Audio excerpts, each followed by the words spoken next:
how do you go from 7 to a 2? You know what I mean? Like, at least make it like the average.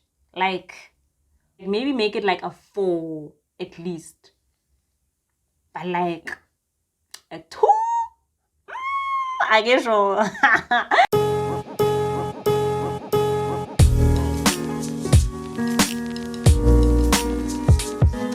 What is up, guys? I'm MASEGO and I'm back again with another video. Today we'll be talking about the things that you need to know before choosing subjects in grade 9 for grade 10. I think it's pretty obvious that you need to take subjects which will, I would say, benefit you in future.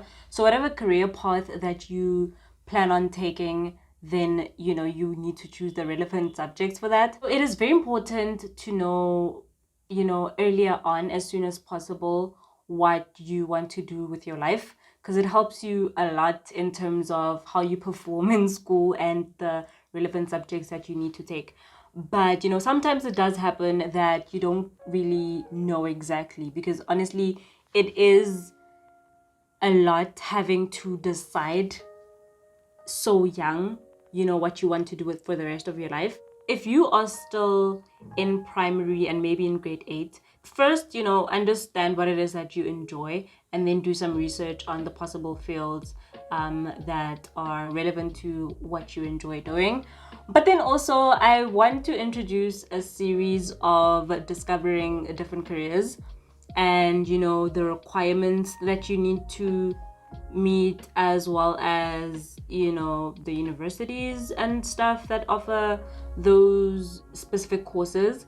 Obviously not everything happens in university. I will be exploring all other learning institutions as well, because not everyone wants to go into university and not everyone wants to acquire a bachelor's degree.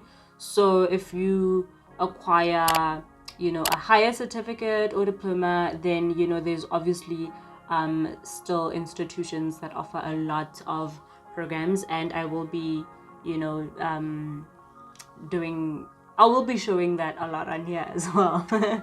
So stay tuned. Yay! If you are very interested in science field, or you want a career in science, I would suggest that so that you don't overcomplicate things, then whatever field of interest, if you know exactly what you want to study further in terms of having a career, and I would suggest that whatever interest that you have, try to follow through on that. So if you are very passionate about physics and stuff, maybe you want to become an engineer, then it's advisable to stick with those subjects, so being your mathematics and your physical sciences. And then obviously if you want to do medicine, then you'll have to do life sciences. And then if you're into commerce, then mathematics for sure, as well as accounting.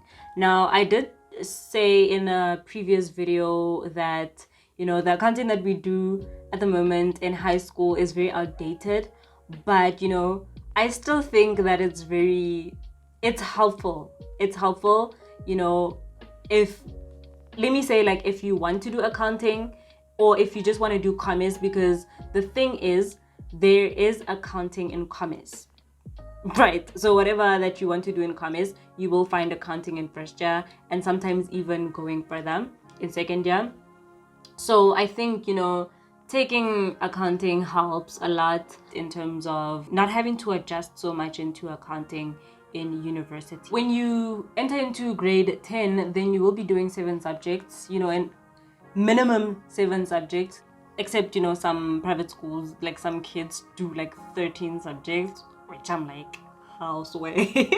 But under normal circumstances, you do 7 subjects, and then so you have 2 languages, English and an additional language, and then you do mathematics or maths literacy, and then life orientation, as well as 3 other subjects. So with the 3 subjects, I would suggest highly, as I said, that you try to choose within the field or that you want to specialize in after high school, or as a career going forward. But if at the moment you are uncertain, then I would suggest that, do mathematics for a fact. If you don't know what you want to do after high school, don't shoot yourself on the leg. Do mathematics. Honestly, a lot of things to study, that's if you want to follow the bachelor's degree route. Most degrees require, mathematics. So just be on the safe side. And obviously, if you know exactly what you want to do and you know mathematics is not where you are going, then cool. It's great that you know. The thing about choosing mathematics is that it allows you a lot more studying opportunities. If you're uncertain on which subjects that you need to do, because you don't have a clear understanding of what you want to study further, then, like I said, take mathematics, but also have a mix of some commerce as well as science. Now, the thing about commerce is that, you don't require like business studies to do commerce subjects. Accounting, is not a requirement. So if you are uncertain of where you want to fall under, then I would say take, the majority of your subject as science subject. Because accounting is not a requirement, I know at tax, I'm not sure, in other universities, I should actually look that up. But let's just say for tax, right? You don't need accounting to study accounting, right? And you don't need accounting to study commerce, basically. So in that case, then I would advise you to take science things. So I do life science as well as physical sciences, and then maybe as the third one, I don't know, whatever field. Like I said, you have your interests, maybe do accounting, because like I said, even though accounting is not a requirement, if I were to go back and take my subject again, I would definitely still choose accounting. So maybe have accounting, life sciences, as well as physical sciences. Or if you know for a fact that commerce is not where you're going, then take my sciences as well as geography. That's the thing. Even though you don't have a clear understanding of what you want to do, but you still know that maybe you don't want to be in commerce. So and the thing is, in commerce, you don't need commerce subjects to study commerce. So you don't need business studies to study commerce, you know what I mean? But you need science to study science. So then I would do science, and then if later on I decide, actually no, I don't want to do science, you can still do commerce, because those subjects are not a requirement. But mathematics is definitely a requirement. So don't neglect your mathematics. Don't forget about it. And then also, the thing is, we are, moving into a very technological space. So doing IT, I would highly suggest as your third subject, and that's if your school has computers. So the thing about it is, I would take information technology. I definitely would. I did CAT. I did computer literacy, basically, is what I used to call it. And so CAT is computer applications technology, and it is basic, okay? It is the basics of computers. I did CAT because I did not know computers. Honestly, if I knew computers the way I know them now, I would have done IT. But the thing is, as much as I did do computers back in preschool, it was not part of the syllabus, but it was like an extracurricular activity. So my mom signed me up for that, and I did computers in preschool. But going into primary, we still had computers, but it wasn't learning. We didn't learn computers like we did in preschool. In preschool, legit, we learned about the computer. I don't even remember what we learned, but I remember doing actual stuff on the computer, like actual stuff, right? And then in primary, we were basically playing games the whole time, which I didn't understand exactly what it is that we needed to do, because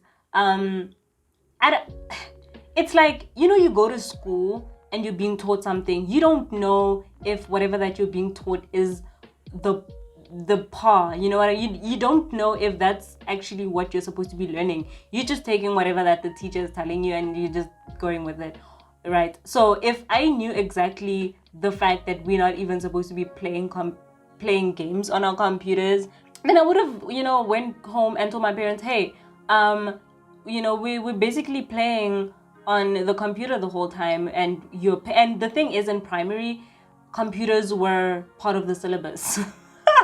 How?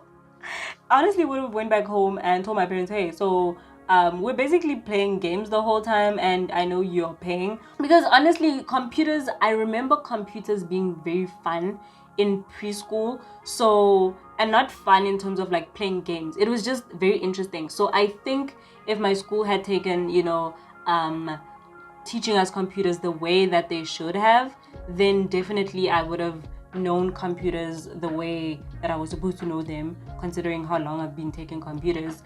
And I would have taken IT in high school instead of CAT.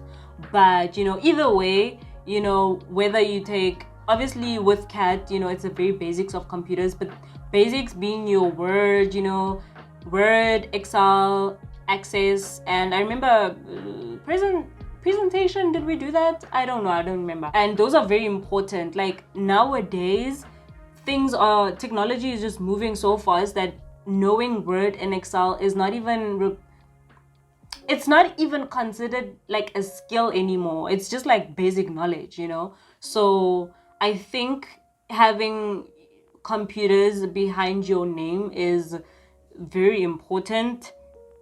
And like I said, that's if your school does have computers, and if not, unfortunately, that's sad. But then you can always learn on YouTube. Like I feel like everything now is just so simple. And yeah, I hope actually to make a tutorial on Microsoft Office. Would you guys actually want me to do that? I don't know. Just let me know, comment below, and let me know if you would want like a little quick crash course on Microsoft Word. That would be not Word, but Microsoft Office. So going back to the subjects, so if you haven't been doing research on the different careers that you might want to venture into, then I suggest that you start. It's never too early knowing. So just research the different learning institutions that offer whatever course that you might want to study, and read the requirements, the minimum requirements which are required, obviously. And by minimum requirements, I'm talking about the subjects that you need as well as the APS. So I'm quickly just gonna explain APS for those of you who don't know what that is. So I decided to make a voice recording of this because I was taking way too long to explain this. So APS stands for Admission Point Score. And basically what it is that it is a score which is used by universities to determine whether or not you qualify for a particular course. Now, it is calculated differently by some universities, but I'm just going to explain how it's calculated at TAX. So on your report next to each subject, you'll see a percentage of how much you have scored. And then next to it is a level that can rank between 1 and 7. These levels are called achievement levels. Now, when calculating your APS, you'll need to add all those levels together. And this is only for sex subjects though, because this calculation does not include a life orientation. So you need LO to pass, but you disregard it when calculating the APS. A 0 to 29%, which is scary because the pass rate is 30%, right? So from 0 to 29%, that is a level 1. And from 30 to 39%, that is a level 2.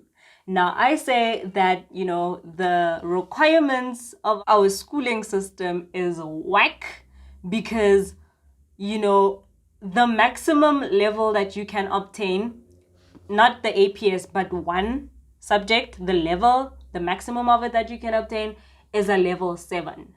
Now, how do you go from 7 to a 2? You know what I mean? Like, at least make it like the average.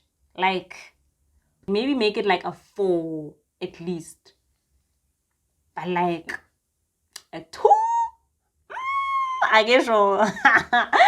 But anyway, the sooner you know what you want to have as a career, the better choices that you make in your subjects, and the more clearer vision you have in terms of how you need to work hard.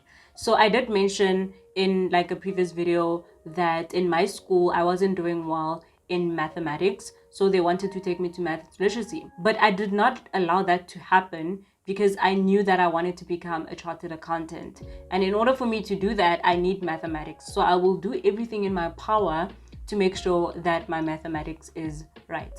But then, if I didn't know exactly what I wanted to do, it would have been easy to just feel like everything is hard and not challenge myself as much because I don't have a clear goal. So having a clear enough goal, but also realistic goals, then it makes life so much easier in terms of how much you need to improve and how well you need to do.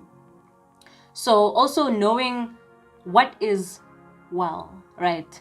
For me, just passing could be doing well.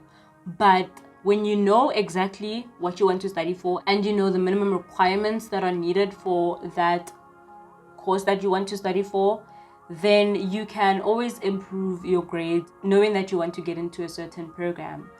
How you improve is that each time you receive your report, just look at it and see if you would qualify for the course that you want to study after high school. So if you need, for instance, mathematics, if for instance mathematics is 60%, right, and at the moment you are sitting on 40%, then you know how much effort that you need to put in. You need minimum of at least a 20% improvement on that. That's minimum. Also APS, as I showed you how to calculate your APS, take your report and calculate your APS score. At this moment, would you qualify for what you want to study for? If not, then you have some improvement to do. But the nice thing is that you've detected it earlier. You're not waiting for grade 11 or grade 12 to just try to make improvements. Wherever you are right now, if you are in primary, perfect. If you are in grade 8, that's great. If you are in grade 8, that's great. If you're in grade 9, great as well, right? And then if you're watching this being in grade 10 all the way through, then at least now you know what you should be doing in terms of helping yourself to improve. Keep working at it and make sure that each time your report comes, then you do those calculations and you check the minimum requirement of the subject. Do you meet all those requirements? And if yes, then good for you, great, right? Just make sure not to drop, just keep adding onto it. So like I said, if for example mathematics is supposed to be the minimum requirement is 60% and you got like 65, then great, you're on a good point. But also 65 is not so great because you are maybe in grade 8, for instance, and grade 8 maths is supposed to be somewhat like easier. So make sure that you are improving on that. It's like the better you are doing, the more chances you have on qualifying at the end, right? So as much as you have qualified in terms of the minimum requirement, just make sure that you are upping it just a little notch and keep improving. So the motto is to keep improving. Whatever grade that you're sitting on right now, the aim is to improve on it. If you are sitting on a 90%, then that is great. That is absolutely beautiful. But there's a 10% that is missing. How can you get it next time? But also celebrate your wins. It is very important to always keep celebrating your wins because it lets you know that you are better than the last time, right? So if you were, for instance, sitting on a 40% and your goal was to sit on a 60%, and right now you are on 45, you've gained 5%, That's great. Let's celebrate the fact that we've improved. It's better than going back, but next time we'll be improving even more, right? From that 45, we move on to 50. From that 50, we keep moving forward. And that's the thing about improving your results. You don't just go from 0 to 100. You need to, it's a pace. You pace yourself. You put in the work and you pace yourself. Do not be discouraged. Whatever improvement that you have is an improvement. An improvement is an improvement, and we love to improve. So celebrate your wins and know that you can always do better next time, because you're just challenging yourself. I don't know if you guys have any questions that you might need me to answer for you in terms of understanding exactly your position right now and how to go about searching for subjects, the different careers, and just anything about university, then just let me know. I think if anything, use today's video as also, I don't know, I'm making all these videos, I don't have a cousin who's in grade 10 and some of her friends watch this, but then I don't know who else is on here, honestly, who is in, primary or high school. But then if you are and you would want some guidance, because I know we don't all have, older siblings or cousins or even just parents, who know about these things. So if you want me to be that person for you, then I'm glad to offer myself and help you out. And just use this opportunity to comment anything that you would want to know.